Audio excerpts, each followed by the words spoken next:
I own a construction company in Ohio. It's an S-Corp. What are your thoughts on setting up an XRP corporate treasury reserve? I don't like XRP held in an S-Corp or a C-Corp. And the reason for that is if you do get sued, especially if it is a construction company, I don't know if you have your assets held in that construction company, you've separated out the service based business that you do.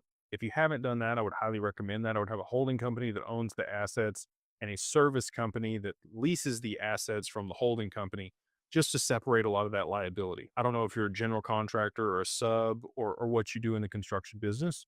So I'm just giving you some general information here. But would highly recommend you separate the assets of the corporation away from whatever service is being provided, just in case there is a lawsuit. So that if somebody does sue you and take the stock in your S Corp, they can choose to liquidate those assets after they've taken control of the company. Not fun.